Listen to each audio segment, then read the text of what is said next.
Mr. Chair. Madam Vice President. Thank you, sir. Ms. Acosta has been crying since this hearings started because of her fear and a lot of other things. Can we just give her some air? 1 minute suspension is declared by the chair. Ms. Acosta, ano po ba ang nararamdaman nyo? Of course, I'm concerned about you. Ano po yon? Nanginginig po, ma'am. Bakit po kayo nanginginig? Bukod po sa nanginginig, ano pong nararamdaman nyo? Hindi naman po ako sumisigaw. Kasi po, wala po talaga akong alam kung sino po yun, si Kukoy Villamin, si Grace Piatos po. Kasi po, si Sir La Chica po ang nasa ground po. Siya po ang nagpipipirma. Nag-base na lang po ako sa binalik niya sa akin na acknowledgement receipt po, ma'am. Pero ma'am, I hope you acknowledge na yun pong sinasabi niyong ginawa ni Colonel La Chica. Yun po'y trabaho niyo as a special disbursing officer. Yes, ma'am. Pero may utos po ang aking boss, ma'am, na i-release ko po kay Sir La Chica, ma'am. I heard you, ma'am. Yes, ma'am.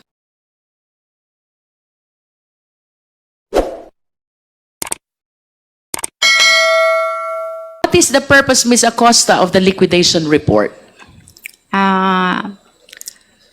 To liquidate the funds granted on confidential funds po. Ililiquidate po. Ililiquidate, and by liquidate, we need to gather proof that indeed the entire amount was utilized for the intended purpose. Tama po ba? Tama po. What is your participation in this liquidation report? Yung binigay na po sa akin ni Sir La Chica ang acknowledgement Ms. Acosta, receipt. please be directed to the left bottom part of the liquidation report. Correctness of the above data po, ma'am. Do you understand what that means? Yes po, ma'am. Ano pong ibig sabihin nun?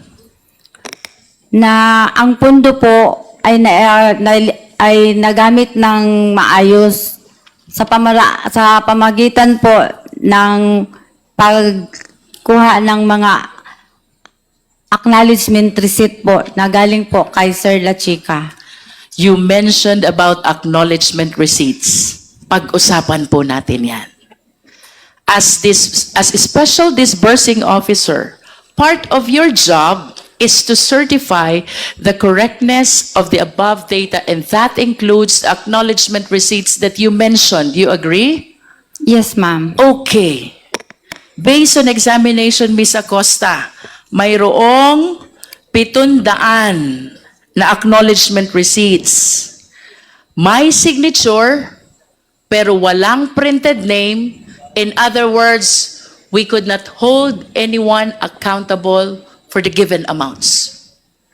What can you say about that? 700 mahigit na acknowledgement receipts, may signature, pero walang printed name, so you cannot tell who the recipient really is. Do you think, given that situation, you certified the correctness of the data?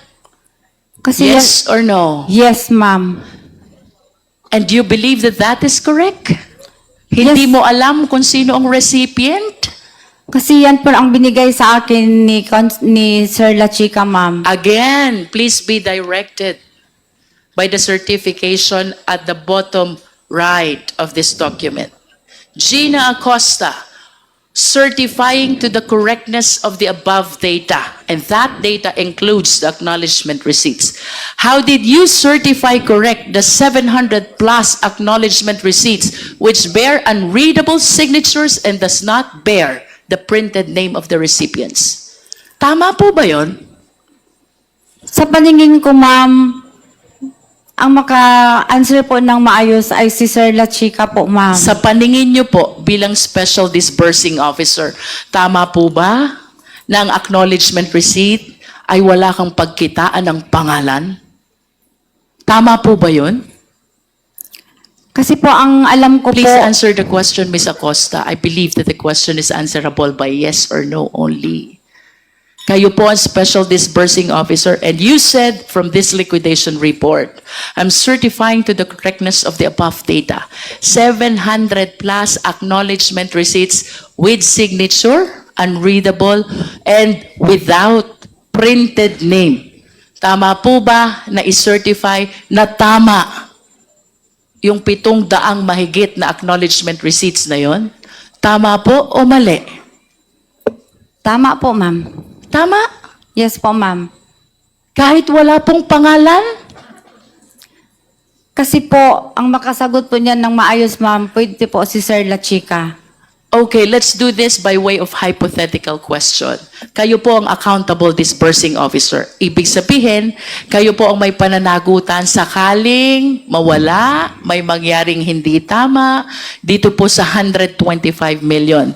I hope you anchor your answer on the fact na kayo po ang mananagot doon sa 125 million as a special disbursing officer. Tama po ba nag-release kayong pera? Tapos yung acknowledgement receipt, walang pangalan ng recipient. Tama po o mali? Kung kayo po ang mismong magre-release ng pera, kayo po ba'y papayag na walang printed name ang acknowledgement receipt? Pwede po, ma'am, itanong po kay Sir La Chica po. kung No, ano the po ang question, nangyari. Ms. Acosta, is hypothetical, no? Kung sakali lang pong kayo mismo ang nagbigay dun sa 700 na tao yon, kayo po ang accountable disbursing officer, papayag po ba kayo na yung 700 na yon, tatanggap ng pera, tapos hindi nyo alam kung anong mga pangalan nila? Yun po ba ay tama o mali? You said already that it was Colonel La Chica who did the disbursement. Naintindihan ko na po yun. Opo, ma'am. Pero ang sitwasyon po natin ngayon, let us assume na kayo ang magre-release ng pera. Papayag po ba kayong mag-release ng pera na hindi sinusulat yung printed name ng pagbibigyan nyo ng pera? Siguro po, nangyari po yun dahil po sa voluminous na transaction, ma'am. Ms. Acosta, the question is answerable only by tama o mali. We are talking about 700 plus acknowledgement receipts. May signature, walang printed name, walang pagkitaan ng pangalan ng recipients. Kung kayo po ang magre-release nito, papayag po ba kayo na walang printed name ang tumanggap? Hindi po, pero depende po sa sitwasyon, You ma'am. have given your answer already. Ms. Acosta, let's proceed to the next category of acknowledgement receipts. Mayroon naman pong 300 plus. May signature, may printed name, pero hindi naman mabasa yung printed name. In other words, wala din pong pagkitaan kung sino ang recipient. Again, on the assumption na kayo po ang magre-release ng perang ito sa recipient, papayag po ba kayong i-release itong perang ito na hindi nyo nakitang nakasulat ang pangalan ng recipient? Nag-trust po ako kay Sir La Chica, ma'am. Ms. Acosta, let us answer the question po. I understand na ang sabi niyo po si Colonel La Chica ang nag-release. Yes po. On the assumption only, kunyari lang po kayo ang magre-release. Andyan yung recipient. 300 mahigit po to. Papayag po ba kayo na hindi nyo mabasa ang mga tunay na pangalan ng pinagbibigyan nyo ng pera? Kung ako po ang nagbigay, hindi po ako Hindi papayag. kayo papayag. Now, let us go to the acknowledgement receipt with the recipient whose name is Mary Grace Piatos. Do we still have that slide, Secretariat? Can we please share it? I wish to believe na nakita nyo na po ito during the previous hearings. Again, hypothetical question ulit. Kung kayo po ba ang magre-release ng pera to a name, Mary Grace Piatos, kayo po ba ay papayag? Papayag pa ako, ma'am. Meron naman pong Piatos na apelyido. Do you know Mary Grace Piatos? Do you know Mary Grace Piatos? Wala pa. Hindi ko po siya kilala, ma'am. But you said na papayag kayo kasi may apelidong Piatos. Saan ho ba kayo nakakita na apelidong Piatos? Meron po sa amin sa Davao, ma'am. Meron po na apelidong Piatos. I will be interested to know, Ms. Acosta, kung sino po yung mga taga Davao na may apelidong Piatos. But do you honestly believe na meron pong Mary Grace Piatos? Yes, ma'am. Sa Davao po meron. Meron. Opo. Bakit po kaya hindi siya lumulutang? I am reminded by the pledge of, I believe, the Young Guns, who contributed money to raise 1 million, asking Mary Grace Piatos to come out to the open. Bakit po kaya walang lumulutang? If indeed mayroong Mary Grace Piatos sa Davao. Kasi po, nagbibis lang po ako sa binigay po ni Sir La Chica na mga binalik Ms. niya sa Acosta, akin. kindly answer the question po. Ang sabi niyo po kanina, mayroong Mary Grace Piatos. Piatos po ang sinabi ko, ma'am, na apelyido. Nonetheless, kayo po ba'y naniniwalang mayroong Mary Grace Piatos? In the first place, kayo po dapat kaharap nito eh. Dahil kayong special disbursing officer. But you kept on claiming that you handed the entire amount to Colonel La Chica. Kaya hindi nyo alam kung anong nangyari doon sa pera. O ito na po ang consequence. Ipinagtiwala nyo ang disbursement sa hindi naman accountable officer. How will you answer now to that acknowledgement receipt? Paano nyo po ngayon ipapaliwanag yan? Kayo po ang accountable officer and you're bound to explain who is Mary Grace Piatos. Hindi po talaga ako maka-explain yan, ma'am, kasi hindi po ako ang nagpapipirma po. Ang nag-execute po ng acknowledgement na yun, ma'am, si Sir La Chica po. You said ang nag-execute po ng acknowledgement ay si Sir La Chica. Sino pong pumerma dyan? Siya lang po ang makakaalam, ma'am. Si Colonel La Chica lang ang nakakaalam.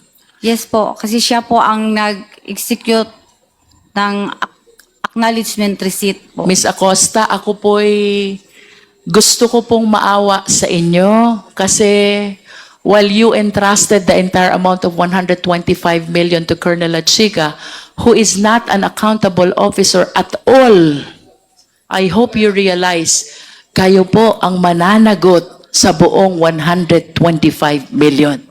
Are you aware of that? Yes, ma'am. Aware po ako. Balikan ko po si Mary Grace Piatos. Anchoring my question on your statement na may mga Piatos sa Davao City. In spite of the pledge of 1 million by Young Guns, kung talaga pong may Mary Grace Piatos, I believe 2 weeks na ang nakaraan, but wala po kayang nagpapakilala na Mary Grace Piatos. Piatos lang po ang sinabi ko, ma'am. Hindi Ano po ako- yun? Piatos lang po na apelyido ang sinabi ko. Yes, but you said that there are Piatoses in Davao City. May mga Piatos sa Davao. Kung hindi nyo man po talaga personally kilala that certain Mary Grace, bakit po kaya walang lumulutang kung talagang may Mary Grace Piatos, magkakaroon ho siya ng 1 milyon na walang kahirap-hirap?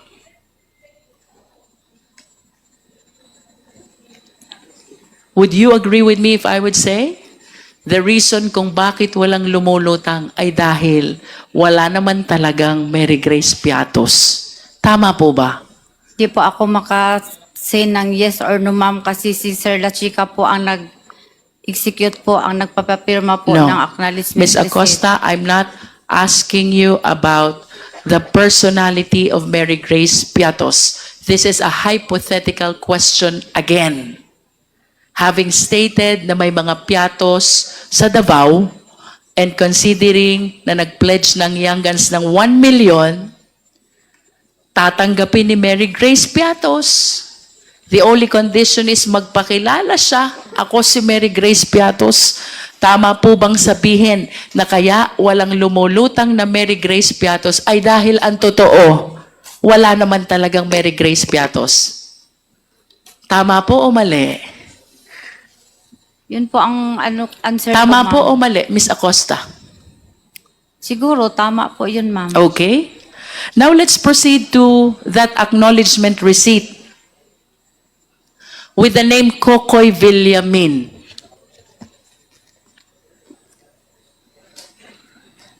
Sino po si Kokoy Villamin? Ganun pa rin, ma'am. Di ko po siya kilala. Secretariat, please flash again the AR.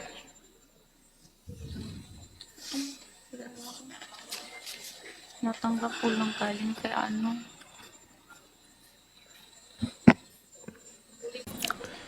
Hearing resumes. Congressman Marcoleta, you recognize. Thank you, Mr. Chair.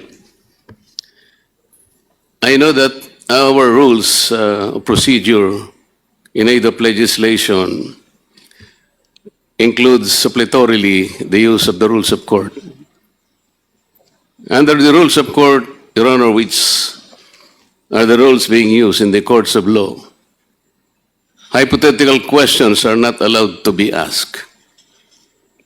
Are we supposed to insist on asking hypothetical questions?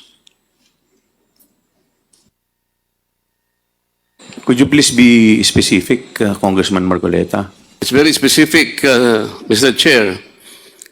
The witness is being asked hypothetical questions. These are disallowed in the courts of law. If you're using the rules of court suppletorily, what is the purpose of asking hypothetical questions? Under our internal rules, the rules of procedure governing the proceedings before the Committee on Good Government under Section 16, it provides that rules of procedure and evidence in any meeting of the committee, the rules of evidence prevailing in courts of law or equity shall not be controlling, and the committee shall use every and all reasonable means to ascertain the facts in each case speedily and objectively without regard to technicality of law or procedure. Yes, Mr. Chair, we're talking of facts. All in the We're intent. not talking about hypothetical situations here. We're not supposed to be getting facts out of speculations. We cannot speculate on the questions that should be asked and answered. This will not benefit the committee, Mr. Chair. Thank you very much. Thank you. Noted, Congressman Marcoleta. Mr. Chair. Please Mr. Chair. continue with the... Mr. Chair. Dagdag Congressman lang po na Manuel. response, Mr. Chair, since always po ini-invoke na kung ano yung dapat na conduct ng committee, ano yung bounds ng mga discussions natin.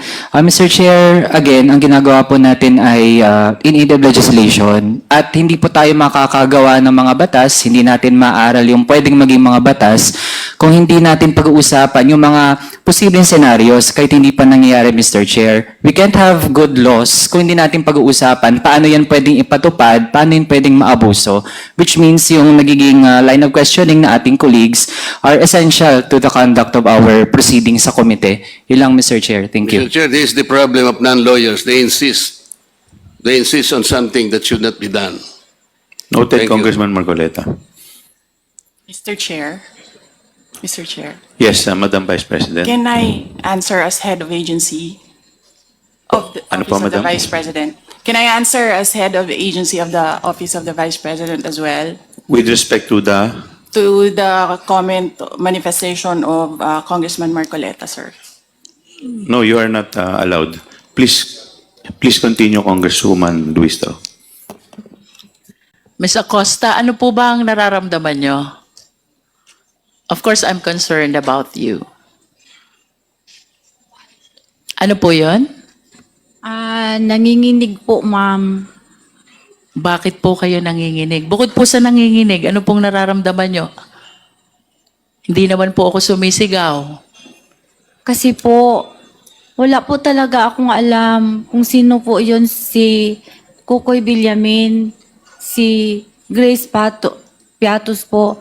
Kasi po, si Sir La Chica po ang nasa ground po. Siya po ang nagpipipirma.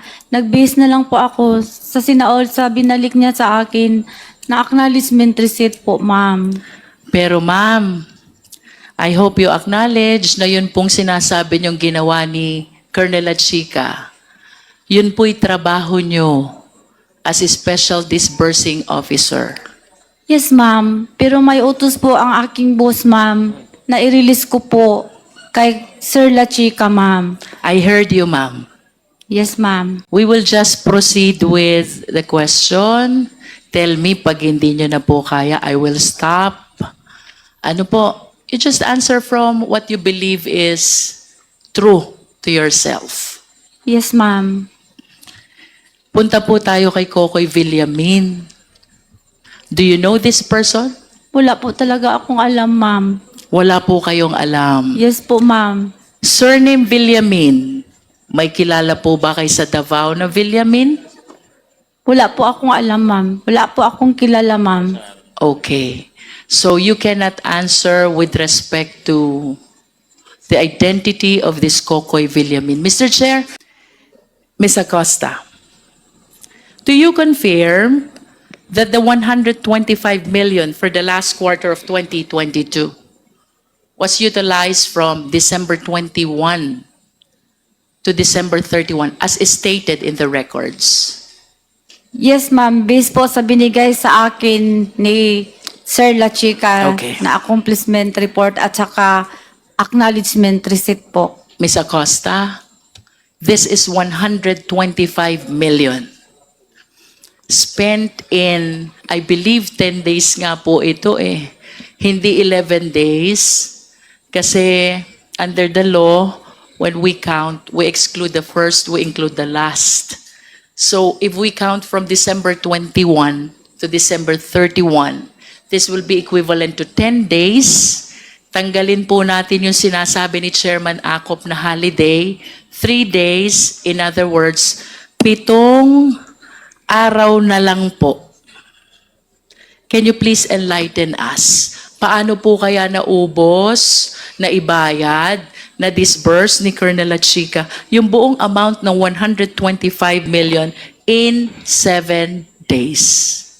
Ma'am, hindi po ako makasagot niyan, ma'am. Kasi hindi po ako ang naggastos. In reality po, ma'am. Si Sir La Chica po ang may alam, ma'am. Ma'am, you were the special disbursing officer of Davao from 2019 to 2022. And then you became the disbursing officer of the OVP. So kagaya po ng sabi nyo kanina, you have mastered already the process of utilization of confidential fund. Isang tanong lang po, posible po ba ito na ang 125 million ay magastos sa nalolooban lamang ng 7 weekdays? Hindi ko po alam, ma'am. Kasi hindi po ako ang personal gastos Ms. po Acosta, sa pera, ma'am. the question is based on your experience as SDO. Sabi niyo po kanina, 3 years kayong naging SDO ng Confidential Fund in Davao City. You even said you have mastered already the process of utilization. Ayon po ba sa karanasan ninyong yun po bang 125 million? Kaya po bang gastusin yun sa loob ng 7 weekdays, araw na may pasok lamang? Base po sa inyong karanasan, kaya po o hindi? Hindi ko yan masagot, ma'am. Kasi hindi po ako ang nag-disburse na 125 million, ma'am. Si Sir La Chica po, ma'am. Ms. Acosta, our question is based on your experience. Hindi po ganun ang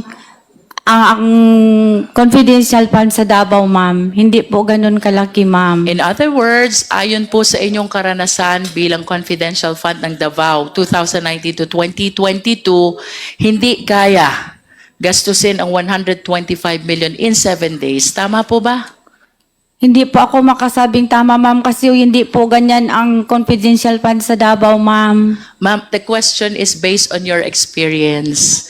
Kung ito po ba'y dadalhin natin doon sa sitwasyon nyo bilang SDO ng Davao, kaya po kaya yun? Hindi ko Gagastusin? Hindi ko masagot, ma'am. Okay. Now let us proceed to the certification. The Secretariat, please flash.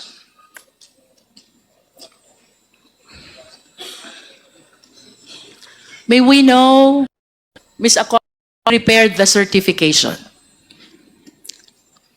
Secretariat, please flash the document.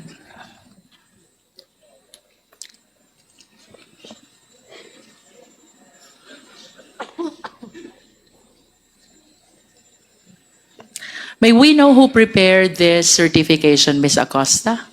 Ako po, ma'am. Kayo po.